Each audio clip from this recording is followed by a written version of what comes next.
नाज़रीन, रुपया पैसा में आपको खुशामदीद कहते हैं और साथ ही साथ एक खुशाइन खबर भी पाकिस्तान की मईशत के लिए है, और वो ये है कि चीन ने हमें दिए गए कर्जा जात की मियाद जो है उनमें इजाफ़ा कर दिया है और हमें बेहतर नर्ख बेहतर के ऊपर अब वहाँ से री रोल हो के लोन मिलेगा। इसका हमें फ़ायदा ये रहेगा कि ये $2 अरब जो उनकी जानिब से मिलेंगे ये एक तरह का कुशन के तौर पर एक्ट करेगा। इस वक्त इसकी बहुत ज़्यादा ज़रूरत भी थी। पाक चीन दोस्ती और ताल्लुक़ की ये एक जो है नुमाइंदगी भी करती है बात कि हम पर जब भी माशी दबाव आता है तो वो हमारे लिए कुछ न कुछ करते ज़रूर हैं। इसके साथ साथ हुकूमत को भी कुछ माशी इस्तेहकाम की तरफ ये बात लेकर जाएगी। उसकी वजह यह है कि पाकिस्तान के फ़ॉरेन एक्सचेंज रिज़र्व जो थे वो आहिस्ता आहिस्ता ग्रेजुअली उनमें कमी आ रही थी, और अगर ये री रोल ना होता तो मामला थोड़े ख़राब होते। लेकिन चीन ने भी ज़िम्मेदारी का मुजाहरा किया और मौजूदा पाकिस्तान की हुकूमत ने भी एक अच्छा काम किया।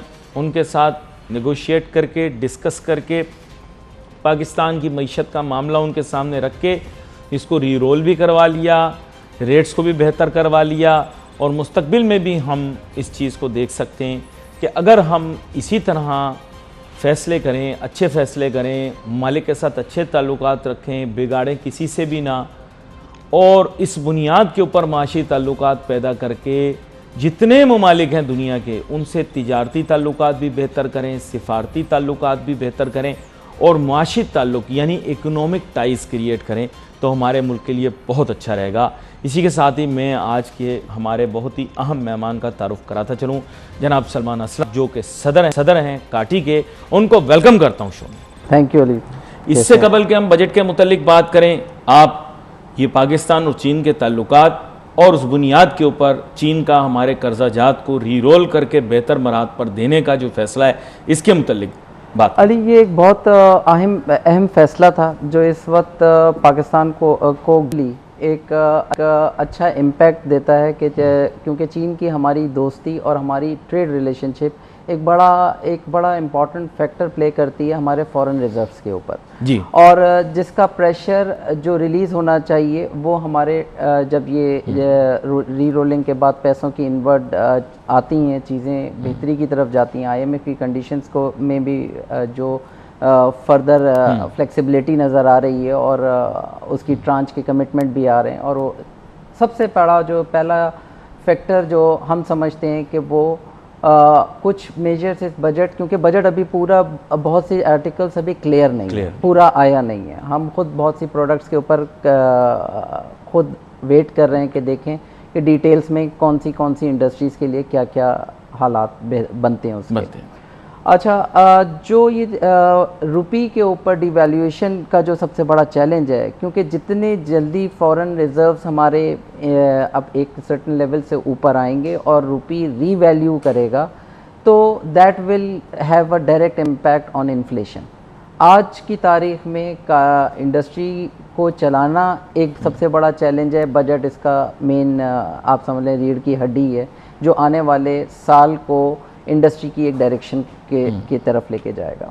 तो ओवरऑल मैं गवर्नमेंट को कहता हूँ कि जी आपके चैनल के तवस्सुल से कि इस वक्त हम सबको मिलकर बैठना चाहिए और आपको बिज़नेस कम्युनिटी जो स्टेक होल्डर्स हैं उन पे जहाँ अब कुछ जगहों पे जहाँ पे क्लैरिटी की रिक्वायरमेंट है, जहाँ पे बहुत से जैसे आइटम्स हैं जिनको एग्जेम्प्ट किया ड्यूटी से, इंपोर्ट ड्यूटी से, क्योंकि इंपोर्ट का हमारा वॉल्यूम आपको पता ही है, बल्कि सारे देखने वालों को भी पता है। उन टैक्सेस को रिविज़िट करा जाए और इंडस्ट्री की सपोर्ट के लिए जितनी मैक्सिमम कोशिश की जाए कि इधर इट इज़ अ टेक्सटाइल, इधर इट इज़ फार्मास्यूटिकल के लिए मैं कमेंट अभी स्टार्ट में ही आपको देना चाहूँगा कि फार्मास्यूटिकल को सर्टन इंपोर्ट के अंदर एग्जेम्पशंस मिली हैं which is a very positive sign. इसी तरह एग्रीकल्चर सेक्टर के ऊपर एग्जेम्पशंस मिली हैं और इवन के जो इंपोर्ट ऑफ हाइब्रिड सीड्स हैं उसके ऊपर ड्यूटी बिल्कुल ख़त्म कर दी गई है। राइट। तो these are the few good measures जो लिए गए। उसके पैरेलल कंस्ट्रक्शन इंडस्ट्री के ऊपर जब हम बात करेंगे तो उसको डिटेल में डिस्कस करेंगे, पैकेजिंग के ऊपर बात करेंगे तो उसको डिटेल में डिस्कस करेंगे। बट ओवरऑल हमें मिलकर बैठकर कंट्री को इस इकोनॉमिक टर्मोइल जिसके अंदर हम सब पूरी दुनिया के अंदर इफेक्ट है, हमें अपने मुल्क पाकिस्तान को देखना चाहिए। लेकिन देखें, आपने भी डॉलर चैलेंज की बात की, इस पर थोड़ा सा वर्क करना इस वजह से पड़ेगा आपस में बैठकर कि देखें, एक लोग रजीम कोशिश कर रहे हैं कि वो आ जाए फॉरेन एक्सचेंज रिजीम जो कि यूएई में है या हांगकांग में है। अगर वो आप लाना चाहते हैं, कोई बुराई नहीं, पेगिंग आप करें। आजकल के वैसे फ्री मार्केट इकोनॉमी में सही नहीं है, लेकिन अगर कुछ लोग कह रहे हैं कि साहब ये अगर स्टेबिलिटी ना आई तो मुल्क की मईशत का पता नहीं क्या होगा और डॉलर पता नहीं कितने का हो जाएगा, क्यों इनकी घबराहट। उसके लिए आपको इकोनॉमी को डॉलराइज करना पड़ेगा लाइक यूएई। आपको ओपनली फिर हर काउंटर, हर रिटेलर, हर जगह पर डॉलर एक्सेप्ट करने पड़ेंगे। आप वो एक्सेप्ट करें और अपनी करेंसी को पैक कर दें। उससे क्या है कि डिमांड फिर उस चीज़ की डिमांड होती है जिसकी कमी हो, जिसके लिए लोग लालच रखते हों, जिसके लिए एक हसरत रखते हों।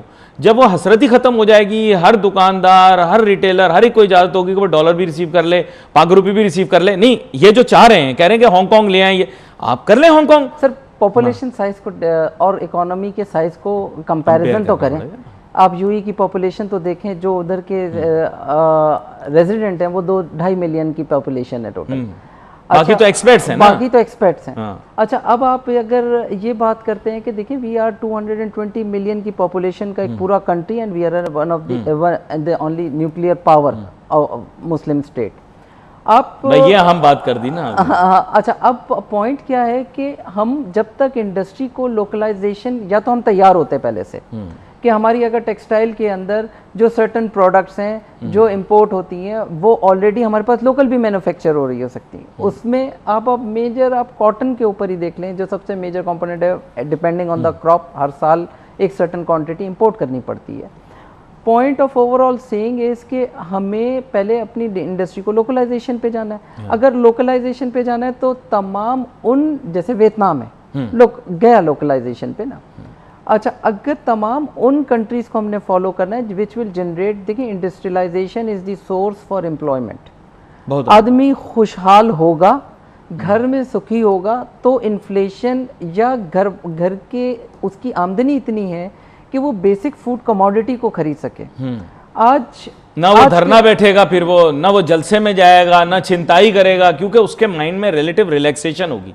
क्राइम जीरो तो नहीं होगा, लेकिन क्राइम भी कम हो जाएगा, सोशल इवल भी कम हो जाएगा। सर सबसे ज्यादा अली भाई इस वक्त जो अपकमिंग चैलेंज हमें नजर आ रहा है, देखें यूएस में रिसेशन आया, demand on textile products, because I am connected with everyone, that has been affected. Stock जाकर वहाँ पे क्लियर नहीं हो रहा, या वही कस्टमर्स जो आपसे 100 रुपए का माल लेते थे उन्होंने 10 रुपए की परचेजिंग, क्योंकि उनकी रिटेल सेल्स पे इफेक्ट है। बड़ी अहम बात आप कर रहे हैं। छोटी सी ब्रेक लेनी है, ब्रेक की जानिब जाते हैं, वापस आते हैं थोड़ी देर के बाद और अपनी गुफ्तगू let's take a short break.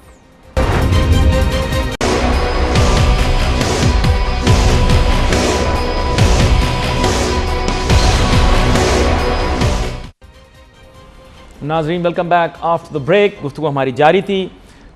Salman Aslam साहब के साथ बात कर रहे हैं। सदर काटी यानी कोरंगी पाकिस्तान की one of the biggest industrial states है, इफ नॉट द बिगेस्ट। यहाँ पर हर नेचर की इंडस्ट्री लगी हुई है।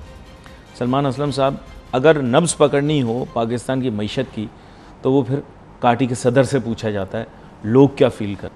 आप ये बताएं कि इंडस्ट्रियलिस्ट से आपकी बात हुई बतौर सदर काटी, उन्होंने आपको बजट के मुतल्लिक क्या कहा, उनके अपने तासुरात क्या हैं, ये मैं आपसे जानना चाह रहा हूँ। देखिए अली, अभी ज़्यादातर बहुत सी जो HS कोड इसके अंदर आए हैं, अब जैसे मैं अगर FMCG इंडस्ट्री के ऊपर आप देखूं तो देयर आर सर्टन प्रोडक्ट जिसको मैं सिंपल एक बात करता हूँ, ओट्स आप खाते हैं जी। अब एक HS कोड के अंदर वो ओट के ऊपर बैन लग गया, तो अब इंपोर्ट तो नहीं हो सकती, हम खुद प्रोड्यूस करके प्रोसेस दलिया की एक शक्ल है। अब हम खुद बनाने के लिए हमें एक पूरा इंफ्रास्ट्रक्चर चाहिए। कुछ ब्रांडेड कंपनीज बेचती भी हैं, इंपोर्ट करती हैं, रीप्रोसेस करती हैं, पैक करती हैं, बेचती हैं। इसी तरह आप अगर मल्टीपल फार्मास्यूटिकल की लग्जरी आइटम्स पहले ही बैन हो गए थे, आपके सामने है सारी। अच्छा, इसके अंदर सर्टन इंग्रेडिएंट्स ऐसे हैं जो इंपोर्ट बिकॉज ऑफ डीवैल्यूएशन। देखिए, हमें बजट की relief is linked with lot of things. जिसमें इंक्लूड है cost of doing business. Cost of doing business आज अगर आप हम IMF की जिस कंडीशंस को देख रहे हैं 17-18% की लेंडिंग पे, आप मुझे बताएं कि इंडस्ट्री चलेगी कैसे। सबसे बड़ा तो चैलेंज ये है ना कि रिफॉर्म्स की बात हम करते हैं, हमें रिफॉर्म्स किस सूरत में इंडस्ट्री को देने, कंसीडरिंग कि ग्लोबली इम्पैक्ट है एक्सपोर्ट सेक्टर। अच्छा, दूसरा हमारे पास FMCG के अंदर अगर हम बात ही करते हैं तो कॉस्ट ऑफ यूटिलिटी की आप इस वक्त सबसे बड़ा चैलेंज है। बिल्कुल, हमारे पास 9 महीने से गैस नहीं है, जो pharmaceutical, packaging, paper manufacturing companies ये सब इनपुट में गैस लेती थी, जो कि कैप्टिव वालों को अलाउ करी गई। सिंध के अंदर तो गैस थी नहीं, और जितनी उसके बाद अल्टरनेट सोर्स ऑफ एनर्जी पे आप जाते हैं तो कि इलेक्ट्रिक पे गए, या आप डीजल जनरेटर के ऊपर गए, ये या RLNG के ऊपर गए, जिसकी प्राइस पर यूनिट का एक सर्टेन डिफरेंस आ जाता है। अच्छा, और आपके यहाँ कोरंगी में देख रहा हूँ सोलर पे भी बड़ी कन्वर्जन हो रही है। अब ऑप्शन नहीं है ना, लोगों ने फैक्ट्रियां बंद करने, देखें इस वक्त तमाम इंडस्ट्रियलिस्ट बैठकर कॉस्ट ऑफ डूइंग बिजनेस को, और plus because of devaluation working capital ख़त्म हो गया है। अगर एक आदमी 1 लाख रुपए में काम करता था, मैं सिर्फ राउंड आपको बता रहा हूँ, तो वो डिवैल्यूएशन के इम्पैक्ट से वो लाख रुपए उसके 70,000 रह गए, 60,000 ये आम लोगों के लिए मैं बता रहा हूँ कि वर्किंग कैपिटल के माने ये हैं कि रोजमर्रा के जो अखराजात होते हैं, रोजमर्रा के अखराजात, इसके लिए जो पैसे मौजूद होते हैं वो फिर खत्म हो जाते हैं जब महंगाई बढ़ जाए। इंडस्ट्री के ऊपर जैसे ग्लोबल कमोडिटी प्राइसेस चेंज हो गई, ऑयल, एडिबल ऑयल आज $1700 पर मेट्रिक टन पे डील कर रहे हैं, जो कि 12 महीने पहले 900 के ऊपर 900,000 की पैरामीटर के अंदर, यानी डबल जेपर्डी डबल हो गई। ग्लोबल प्राइसेस बढ़ी तो बढ़ी। इसी तरह पेपर की जो प्राइस पैकेजिंग इंडस्ट्री को, क्योंकि जो भी प्रोडक्ट यहाँ पे लोकली प्रोड्यूस होती है वो पैक होके बिकती है। अब वो पेपर जो था ओवरऑल उसकी जो इम्पोर्टेड पेपर के ऊपर जो कॉस्ट का इम्पैक्ट आया $850 से $1350, $1375 on certain category. Sorry, I am just asking for my own information, क्योंकि आपने एडिबल ऑयल की बात की, तो our primary partner when it come trade partner when it comes to edible oil is Malaysia and Indonesia, right? What about paper? Who are our primary trade partners? Paper के ऊपर primary trade partners में China भी है, Indonesia भी है, Japan, Europe की कुछ countries से भी आता है, जापान से भी आता है, depending on. So basically wood pulp is the raw material. I am just want to know, ऐसे ही क्योंकि आप आए हैं तो मैंने कहा इससे फायदा उठाऊं। देखिए, अब मैं आपको सिंपल एक बात बताऊं कि जितनी किताबें बनती हैं, जी, अब किताब के बनने के लिए जो पेपर जो जिस फाइन ग्रेड, ये जो पेपर यहाँ पे पड़ा, this is an imported paper, this is not locally manufactured.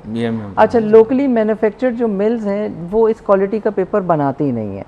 अच्छा, जब जो अभी हमारे पास वो टेक्नोलॉजी नहीं है। अच्छा, जो डब्बे आप बिस्किट का डब्बा आप खोलते हैं, सर खुल के बोलें, आप खुल के बोलें, बिल्कुल। बिस्किट का डब्बा आप खोलते हैं, वो डब्बा यहाँ पे लोकली मैन्युफैक्चर होता है।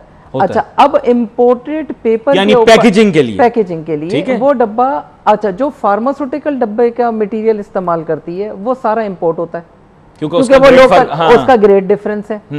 अच्छा, सर्टेन कैटेगरीज, अब हुआ क्या है कि जो इम्पोर्टेड पेपर है उसके ऊपर ड्यूटी टैक्सेस की मद में 55% देना है। तो जिन्होंने conversion unit packaging industry set कर दी, प्रेस लगा लिए, और बिग पब्लिशर लाइक ऑक्सफोर्ड और ताज कंपनी, ये इवन कि हमारा कुरान पाक मलेशिया में प्रिंट होता है, प्रिंट होकर आया तो ड्यूटी 7-8%, और अगर वही पेपर बना इम्पोर्ट करके इम्पोर्ट करें और उस पर ड्यूटी टैक्सेस 55%, आपको डिफरेंस पता चल रहा है। वो लोकल इंडस्ट्री जो मिल लगा के बैठा है, जो कन्वर्जिंग प्रेस लगा के बैठा है, उसकी वायबिलिटी नहीं है। आप पब्लिशर हैं, यानी logically speaking you are saying that anyone who sets up a plant indigenously, हाँ, उसके लिए एडवांटेज इतना नहीं है। Import is better, more comparative, better rates. छपा हुआ बनाया आपने मंगा लिया, जिसकी ड्यूटी वायबल हो गई, और वो आप अगर पब्लिशर हाउस हैं तो आपको सस्ता पड़ गया। अच्छा, अब देखिए, अगर पर कैपिटा की आप कंजम्पशन देखें ना, सबसे पहले तो एजुकेशन सबसे बड़ा इंपॉर्टेंट रोल प्ले करता है। आप एक किताब लें जो कि एक बड़े सब ग्रेड पेपर के ऊपर बनी हुई हो, और एक किताब लेते हैं और वो बड़ी साफ सुथरी, जैसे गोरों की किताबें होती हैं, सीधी बात है, यूनिवर्सिटी में जब हम पढ़ते थे गोरों की किताब, उसको पढ़ने का जी करता है। हमारा ऐसे जो लोकल किताबें होती हैं जो बोर्ड की किताबें होती है खुली बात है, ऐसे लगता है रद्दी कागज से छापी हुई। अब वो ये इंडस्ट्री में आज देखूँ ना, प्रिंटिंग एंड पैकेजिंग इंडस्ट्री में 15,000 प्रिंटिंग यूनिट्स हैं। 15,000 यूनिट्स में कोई 16-18 लाख लोग काम करते हैं। कॉस्ट ऑफ डूइंग इतने लोग काम करते हैं। बड़ी industry after textile, one of the in terms of value addition investment it is one of the pioneer industry. अब उसका रॉ मटेरियल जो है उसके ऊपर ड्यूटीज़ हैं। उसकी कैटेगरी कौन सी है? वो कैटेगरी है प्रीमियम क्वालिटी पेपर। अच्छा, जो लोकल मिल्स प्रोड्यूस करती हैं, लोकल मिल्स प्रोड्यूस करती हैं सर्टन कैटेगरीज जो, अच्छा उधर भी मसले हैं। उधर रोज़ गैस की शॉर्टफॉल, डॉलर की प्राइस अगर बढ़ती है डिवैल्यूएशन की वजह से, जो पल्प इंपोर्ट करते हैं उसकी वजह से रेट फ्लक्चुएशन आता है। तो जो वर्किंग कैपिटल का जो मैं आपसे बात कर रहा था, इंडस्ट्री के लिए वर्किंग कैपिटल का शॉर्टफॉल है। इंडस्ट्री को वर्किंग कैपिटल क्यों चाहिए होता है कि अगर कोई रॉ मटेरियल ख़रीदा उसने पहले दिन, या क्रेडिट पे ख़रीदा या इंपोर्ट किया, वो ख़रीदा, उसको मैन्युफैक्चर किया और फिर किसी को क्रेडिट टर्म्स पे बेचा, तो वो जो ब्रिज करने के लिए ओवरहेड्स चलाने हैं या किसी वेंडर को पेमेंट करनी है, उसके लिए वर्किंग कैपिटल चाहिए यानी वहाँ पे लैग क्रिएट हो जाता है। और अगर वो डिवैल्यूएशन की वजह से वो कैपिटल स्क्वीज हो गया ना। स्क्वीज बहुत आम बात कर। यहाँ पर एक छोटी सी ब्रेक लेनी है, ब्रेक के बाद वापस आगे जाएंगे।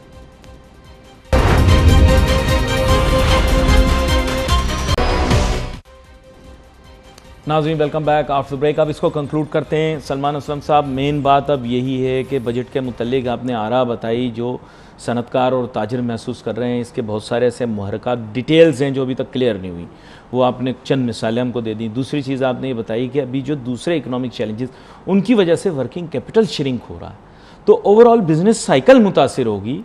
जो एक काम करने का एक सलीका तरीका, बैनुल-अक़वामी मंडी का भी आपने बता दिया कि रिसेशन में है, तो हम दुनिया से कटके नहीं हैं। लोगों को लगता है कि भाई दुनिया से कटके हमारी हुकूमत चली गई, इसलिए बिटकॉइन तो इसलिए नहीं गिरा भाई कि पाकिस्तान में हुकूमत बदल गई। आपको पता होगा बिटकॉइन तक गिर गया है, बिल्कुल गिर गया। और बहुत सारे इश्यूज इंटरनेशनली आ रहे हैं, लिक्विडिटी के हिसाब से ही आ रहे हैं। वर्किंग कैपिटल एक become big challenge, inventory management has become big challenge, aviation industry one of the biggest industries of the world is facing challenges, IT industry is facing challenges. Tax भी लग गया budget में उस पर, देख लें आप। तो अब ये तो आपने एक नया चैप्टर खोल दिया। अब बात ये है कि आईटी को आपको पता है काफ़ी अरसे से एग्जाम, बिल्कुल अब मेरे ख्याल से फ्रीलांसर भी इस फोल्ड में आ जाएंगे। आपके ख्याल से क्या पाकिस्तान में, जनरली क्वेश्चन पूछ रहा हूँ इससे हटके, कभी आईटी रेवोल्यूशन आ सकेगी या नहीं? आनी चाहिए, हमारे पास टैलेंट बहुत है।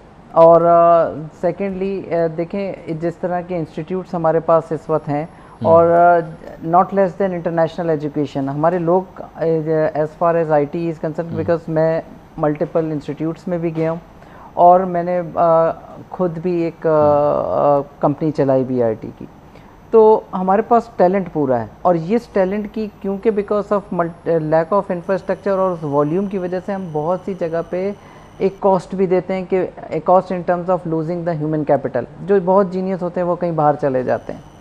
तो IT is one of the best solution, is the future of Pakistan. देखें चाइना को आप देखें, एप्पल यूएस से, कैलिफोर्निया की कंपनी चाइना में ये वो सेट बनाती है। आज चाइना अपने चाहे सोशल मीडिया नेटवर्क हो या हाई एंड फाइनेंशियल सिस्टम्स हो, चाइना आईटी में बहुत आगे।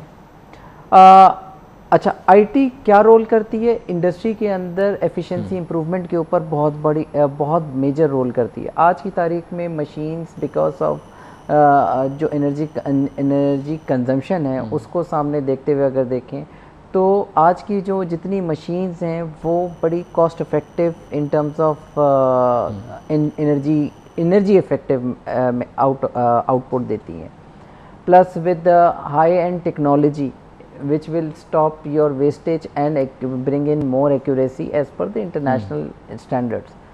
हमारे आईटी में इस आप ये देखें छोटी छोटी सी कंपनियों के साथ, आपने सुना होगा VCs मिल गए इसको, या $3 मिलियन ले आया लड़का, ये $2 मिलियन ले आया। अब आप सोचें एक फार्मास्यूटिकल का ऑनलाइन शॉपिंग उसने प्लेटफॉर्म बनाया और प्लेटफॉर्म बनाकर उस पर दवाइयाँ सारी लिस्ट हो गई और वो कंपनी के साथ वीसी एक कनेक्ट हो जाता है, यानी शॉपिंग प्लेस जो जिसको कहते हैं वो इस तरह। ये हमारे पास टैलेंट है और ये IT industry has a very bright future in Pakistan.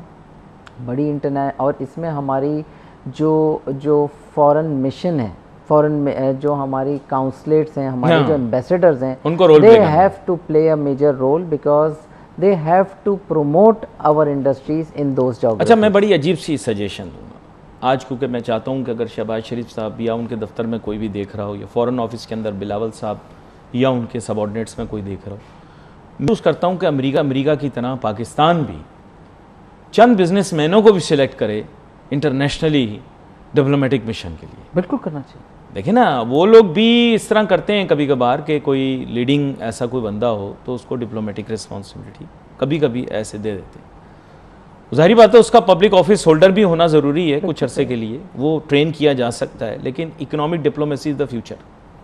Sir अभी देखिए ना, बिलावल साहब को इतनी स्ट्रॉन्ग मिनिस्ट्री दी गई, और बिलावल साहब का अगर क्वालिफिकेशन और पॉलिटिकल करियर और बैकग्राउंड देखें तो बड़ा स्ट्रॉन्ग प्रोफाइल है। और मुझे क्योंकि स्पेशली मुझे और तमाम यंग एंटरप्रेन्योर्स और उनको हमें बड़ी उम्मीद है बिलावल से कि he is going to present Pakistan on a very positive note. अभी जैसे वर्ल्ड इकोनॉमिक फोरम पे वो गए हुए थे, उसके अलावा ओवरऑल दुनिया भर घूमते होकर आए और बड़ी सीरियस मीटिंग्स की हैं। मैं पीपल्स पार्टी का सपोर्टर नहीं हूँ, but there are certain things which he is working on and he needs proper team who can present business proposals and get the investment, because देखिए foreign ministry is एक very strong ministry in for any economy। और अगर FDIs और हम जाके लोगों को platforms दे दें इधर पाकिस्तान के अंदर, और हम फॉरेन डायरेक्ट इन्वेस्टमेंट्स के ऊपर वर्किंग कर लें, हमारे डिवैल्यूएशन वाला तो इशू वैसे ही रिजॉल्व हो जाता है। बहुत सारे इश्यूज हैं, उनको रिजॉल्व किया जा सकता है। बड़ी इन्होंने अहम बात की, और साथ साथ देखें वजाहत तो की, लेकिन वजाहत के साथ साथ एक मुख्तसर सी बात ये कहूँगा, देखिए बिजनेसमैन वर्ल्ड वाइड जो होते हैं वो पब्लिक ऑफिस होल्डर्स को अप्रिशिएट करते भी, उनको असिस्ट भी करते हैं, उनको हेल्प भी करते हैं, उनको गाइड भी करते हैं। इसकी not necessarily any political affiliation, इसका पर्पस ये होता है कि मईशत आगे चलेगी, तिजारत आगे चलेगी तो मुल्क आगे बेहतर समत में जाएगा। नाजरीन, wait for messages on Facebook. Ali Nasir, हमारी टीम को इजाज़त दीजिए। अल्लाह हाफिज़।